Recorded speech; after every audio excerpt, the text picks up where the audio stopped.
Iliana, you're not in a step there. Yeah, I need to learn the words a You little have bit. to learn. Yeah. They're practicing now because one day they're going to be up on that podium singing that song.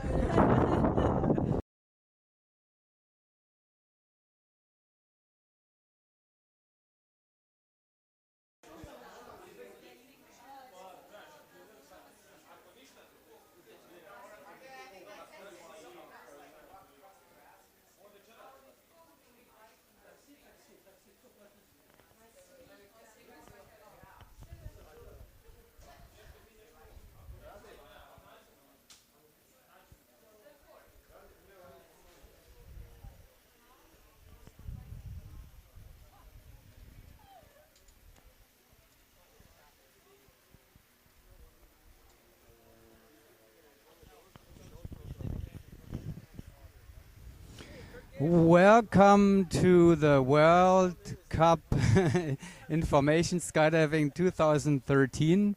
And there he is, Mr. Joey Jones, our host and anchor. And we are in Banja Luka in the Bosnia Herzegovina. Joey, when did you arrive here?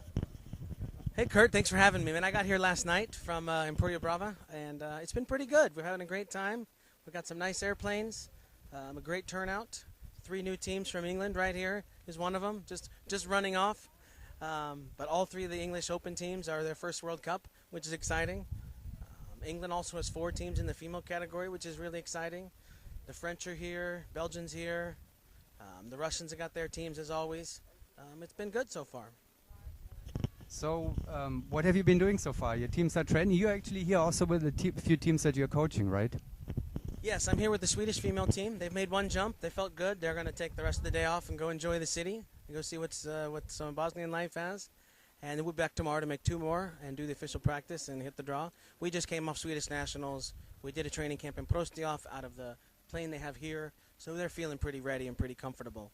I'm also with the Slovenian team, the second team, that's hoping to get some international experience. The first team is saving their time and money for next year's World Meet.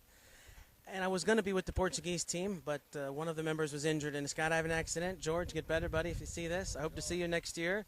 And so I've got some little bit of free time here. And tomorrow is another training day. Tomorrow will be the official training jumps, and then competition begins on Wednesday.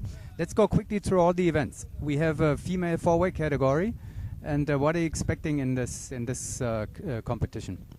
Well, we have the GoldenEye girls and the French female team. I mean, they're always strong teams. You can't expect any less than greatness from those 2 teams. And then the Brits, it's up in the air. Some new teams with some old experienced members that have mixed around a little bit. So who knows what's going to come out of that? But I'm sure we're going to see a good fight from them.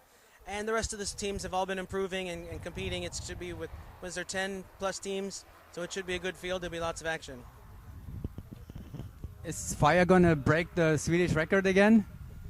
Well, they just came off that big performance. I'm not for sure if they've been building up to the nationals all year, and that performance and the goal of getting a medal and being the first female team in Sweden to get a medal was a pretty big deal. And let's hope they can find the motivation here to repeat that performance. But if not, you can bet next year in Prostiof they'll be there. In VFS 4-way, we'll see the duel between Nexus and the French team again, French with a new lineup. And then in 8-way, probably between the French lineup and Russia. How is it looking in 4-way open? 4-way open, airspeed's not going to be here, correct? Right. So we've got the Belgians and we've got the French team with a slightly new lineup. Should be a good fight, but you'd have to put the benefit towards the Hayabusa. With the same lineup and being strong and being trained. I know they've been training in Prostiof, so they've got experience on their aircraft. You have to put your money behind them. Do you really think there can be a fight? Do you think that anybody has a chance to get even close to Hayabusa? Well, you know, Airspeed's changed lineups quite a few times, and they've always been able to here. Not here. Now you're talking about at this meet. No, I don't think anybody really is going to be a big fight for the French team. They've always been good, but they do have a new lineup, and Hayabusa's coming with the same. You know, it's all going to depend on how fired up Hayabusa is. If they can repeat that performance they had in Dubai. That's probably the big question mark, where the French team is by now after with their new lineup, I guess. All right, well, that wraps it up for now. We'll be back tomorrow morning, I'm sure, with some footage maybe from the training jumps. And in the meantime, we'll enjoy ourselves here on another beautiful day in Banja, Luka. See ya. We'll be back with more NSL TV.